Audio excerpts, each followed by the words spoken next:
홍콩 증시 폭락 등 동남아 금융 위기의 파문으로 다시 흔들리고 있습니다. 외국인 투자자들이 연일 주식을 내다 팔면서 주가가 곤두박질 치고 있습니다. 단 10분 만에 20포인트 가까이 떨어진 주가는 개장과 동시에 폭락하고 있습니다. 실제로 외국인들은 우리 증시에서 지난달 3천억 원어치의 주식을 판 데 이어 이달 들어서도 오늘까지 5,800억 원어치를 팔았습니다. 태국으로부터 시작된 홍화 위기가 필리핀과 인도네시아, 아시아를 강타한 그 외환 위기가 발생하니까 이것도 역시 일본 기업들에게 안 좋은 일이죠. 가장 충격적인 소식은 일본 4대 증권사 중 하나인 야마이치 증권이 폐업을 결정합니다. 証券の一角を占めていた山一証券は事実上倒産し、100年の歴史の幕を閉じることになります。私らが悪いんです。社員は悪くございません。一人でも二人でも皆さんが力を貸していただいて再就職できるように。자진배요.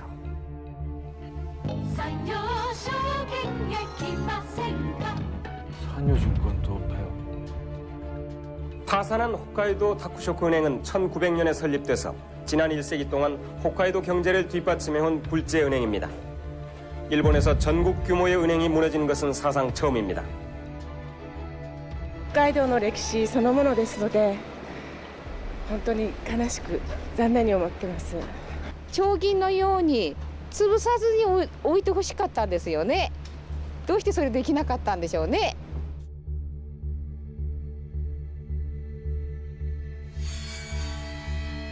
절망적이네요. 아저씨 이때 혹시 분위기 기억하세요? 네, 아까 뉴스 같은 것도 진짜 많이 생생하게 기억하는데 그 야마이치 증권이 엄청 큰 회사였고 그 증권사나 은행 같은 게 망할 거라고 생각을 못해서 망하지 않을 거라고 생각했는데 망해서 굉장히 네, 충격적이었어요. 네. 네. 그 가장 그 같은 책임감 있는 것 같아요. 자기 회사의 직원들 안 자르고. 그래서 그 회견이 한국에서도 굉장히 화제가 됐었어요. 이 은행은 대출을 회수하지 못하게 되니까 그 대출을 갚지 못하는 기업들에게 또다시 돈을 빌려줘요. 아이고. 왜냐하면은 이 기업이 완전히 망해버리면은 아예 완전히 못 갚는 거예요. 그러니까 신랄 같은 희망을 가지고 이제 죽어가는 기업들에게 대출을 해주니까 점점 그 부실 채권의 규모는 커지는 거예요. 그러니까 이것들이 점점점 커지니까 견디지 못한 그 금융권이 98년과 99년 이 두 해에 89개. 그래가지고 1990년부터 2000년까지 10년이죠. 일본 금융기관이 142개의 금융기관이 도산을 했습니다. 와. 그렇게나 많이. 네. 근데 이 시기가 바로 일본 기업들의 도산이 가장 많았던 때입니다. 특히 98년에는 일본 내 도산한 회사가 19,171개 회사가 도산을 했어요. 그래서 일본 역사에서 사상 최대, 그리고 개인 파산 건수 역시 전후에 처음으로 10만 건을 돌파를 합니다. 그 전년도에 비해서 1.5배나 급증을 했습니다. 그리고 이때 주식과 부동산 가격이 폭락하면서 빚더미에 앉게 된 이들이 극단적인 선택을 하는 거였어요. 1997년에는 2만 4천여 명이었는데 그 다음에 3만 2천 명으로 늘어났고요. 또 그 다음에는 3만 3천 명. 2003년이 그 최악이었는데 2003년에는 자살 사망률이 가장 높았어요.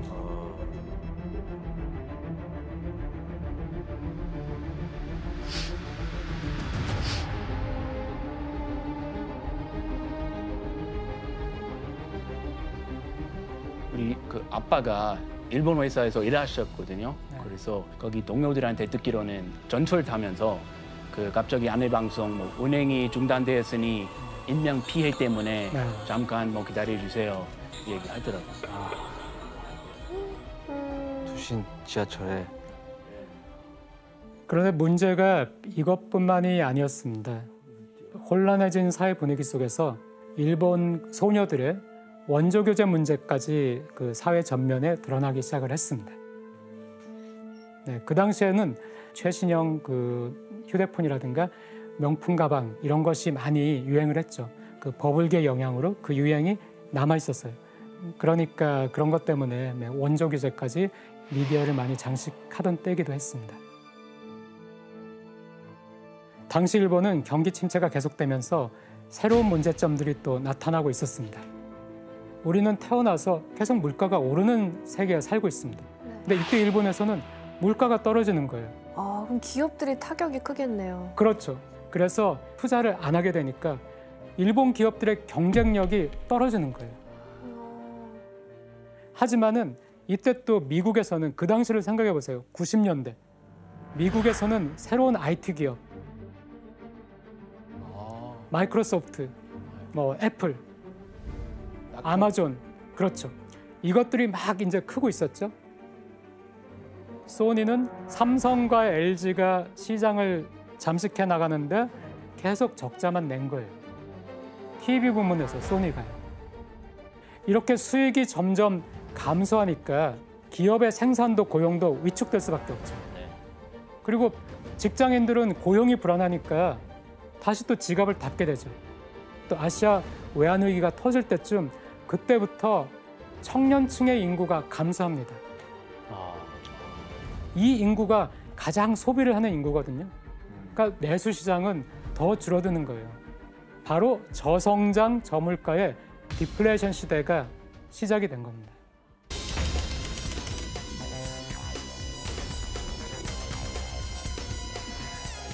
자, 여기서 일본이 뭐 죽을 수는 없겠죠. 그러니까 일본도 뭔가를 하려고 하죠.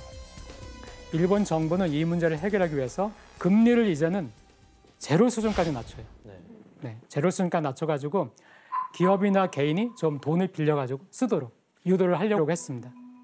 그래서 버블 붕괴 후에 일본의 만성적인 경제 문제가 된 이 디플레이션, 이 디플레이션을 잡기 위해서 2001년에 용감하게 나선 사람이 있었습니다. 그 사람이 바로 일본의 87, 88, 89대 총리인 고이즈미 주니치로. 고이즈미 총리는 개혁 없이 성장 없다라고 주장을 했습니다. 우리도 뭔가 효율적으로 한번 바꿔보자 이렇게 해가지고요. 강력한 그 구조 개혁을 하기 시작했습니다. 그래서 예를 들어서 우정 민영화라고 우체국이 공기업이었는데 고이즈미가 이거 안 된다. 우정 민영화 하겠다 해서 민영화를 하고요. 또 부실 채권이 많이 쌓였다겠죠. 고이즈미가 이것도 안 돼. 네, 부실 채권도 해결하겠어. 그래서 이거를 정부가 차라리 사가는 거예요. 부실 채권들을. 그리고 대출도 이제 죽어가는 기업에 더 이상 대출은 안 돼. 이런 식으로. 또 일본 은행이 세계 최초로 2001년에 양적 완화라는 걸 시작해요. 아.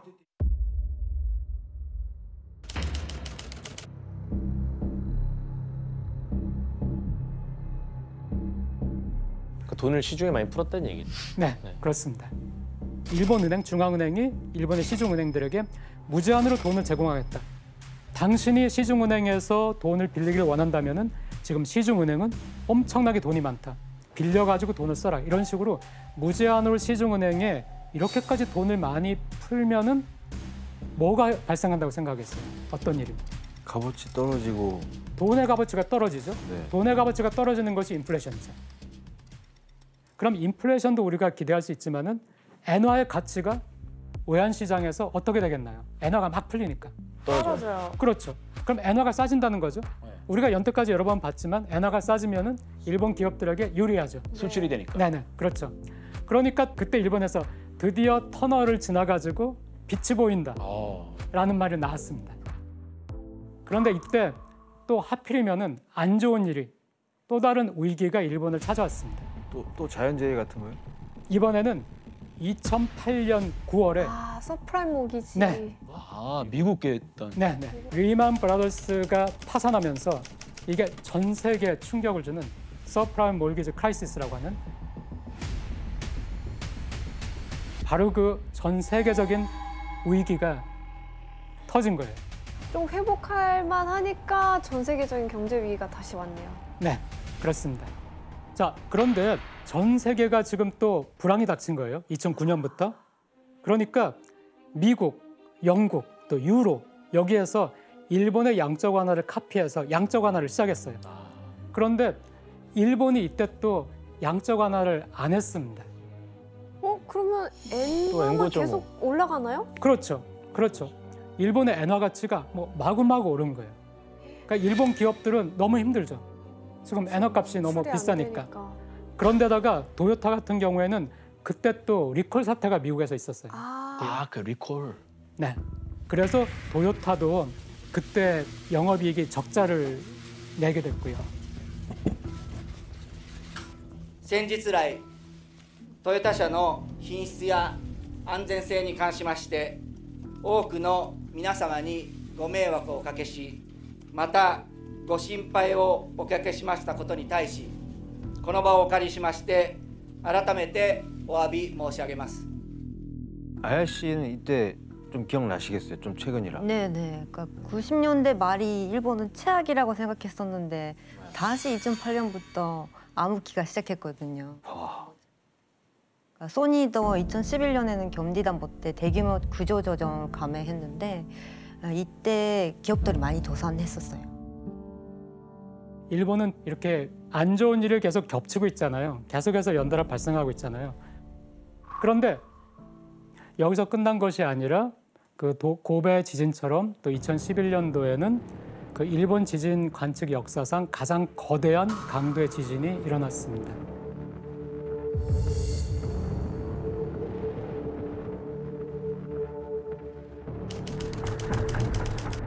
그때보다 더 큰 9.0이네?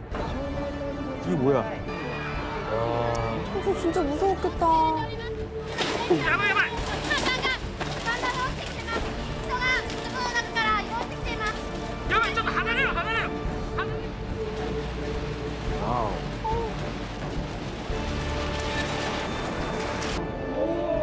이 쓰나미였잖아요. 처음 들어오는 거 같아.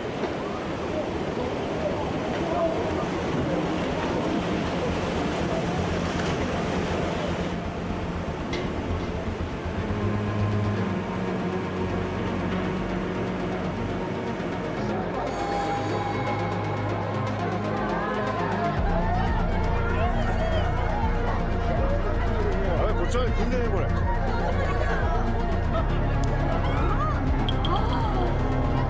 와, 저게 진짜 상황.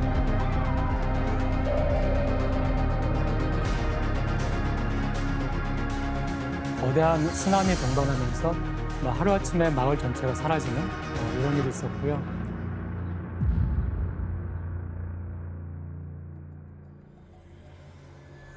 원전사.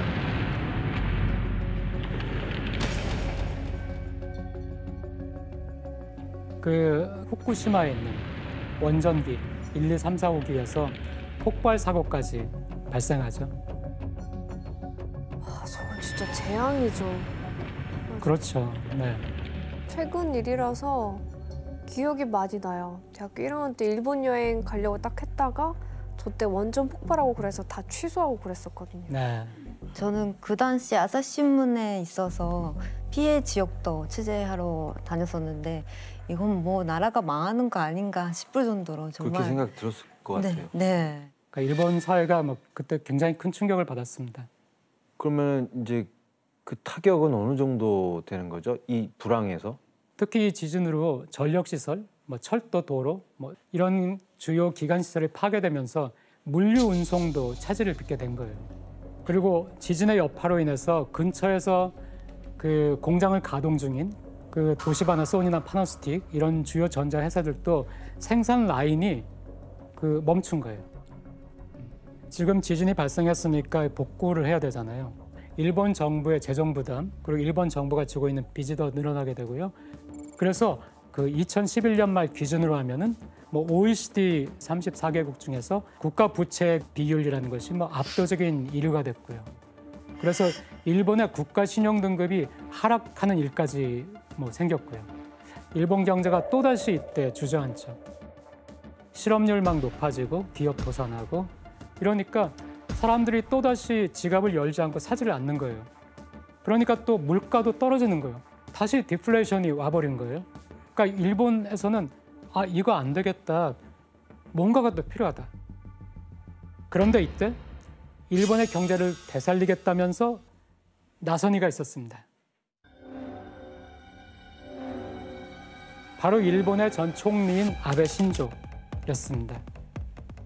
아베 총리는 무제한으로 돈을 공급해 디플레이션을 잡겠다는 아베노믹스라는 경제 정책을 발표한 것이죠. 그냥 진짜 말 그대로 제한이 없는 양적 완화인 거예요? 네, 우리가 내세우는 GDP 성장률 2%, 물가 상승률 2% 이게 안 되는 이상에는 우리는 더 간다라고 했으니까 그런 의미에서는 무제한이 맞습니다. 계속.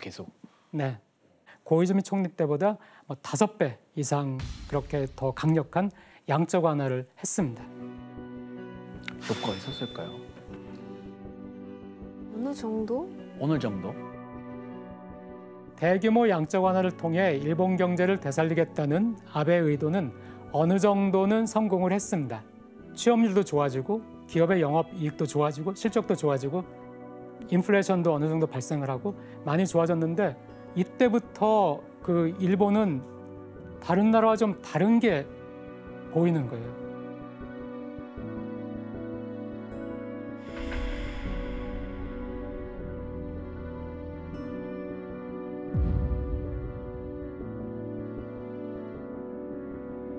이제 일본인들도 많은 거를 깨닫게 됐어요. 일본이 90년대 중반부터 젊은이의 인구가 줄기 시작했다겠죠. 굉장히 나이가 많은 나라가 된 거예요. 고령화. 그리고 2012년 정도부터 인구 자체가 줄기 시작했어요. 그러니까 일본이 굉장히 고령화된 사회, 조금만 샥이 와도 지갑을 닫게 되는 움츠러드는 그런 사회가 돼버린 것이고요. 그다음에 또 우리가 뭐가 문제일까? 지난 잃어버린 20년, 1990년, 91년 버블이 붕괴되고 2009년 그 리만 샥이 있을 때까지 2011년 동일본 대지진이 있을 때까지 그 20년 동안 우리는 그 20년 동안을 거의 성장을 못했는데 그 20년 동안에 우리는 무엇을 놓쳤을까 하는 것을 일본 사람들도 당연히 생각을 하게 되겠죠. 어떻게 하면 고용을 안정시킬까? 어떻게 하면 임금을 안정시킬까? 우리는 왜 이렇게 출산율이 떨어졌을까? 이런 것들을 익히면서 이 마지막 10년 동안은 일본이 많은 것을 정리하게 돼요. 일본이 정리한 이것들이 우리에게도 문제가 되는 것이거든요. 일본이 정리한 거.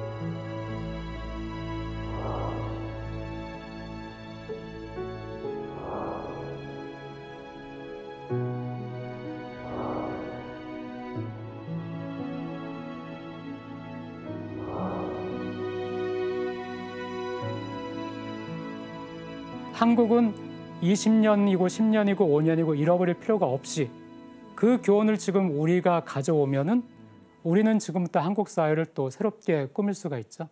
네, 그래서 일본의 잃어버린 20년을 우리가 공부하는 그 의미가 바로 여기에 있다고 생각합니다. 감사합니다. 정말 잘 들었습니다. 어쨌든 우리 오늘 이 시간을 통해서 이 일본의 이런 과거의 이런 경제를 보면서 지금의 저희 모습들을 좀 돌아볼 수 있는 시간이 됐던 것 같습니다. 교수님 너무나 감사드리고요. 수고 많으셨습니다. 네, 감사합니다. 오늘 두 분도 함께해 주셔서 너무나 감사드리고요. 즐거웠습니다. 감사합니다.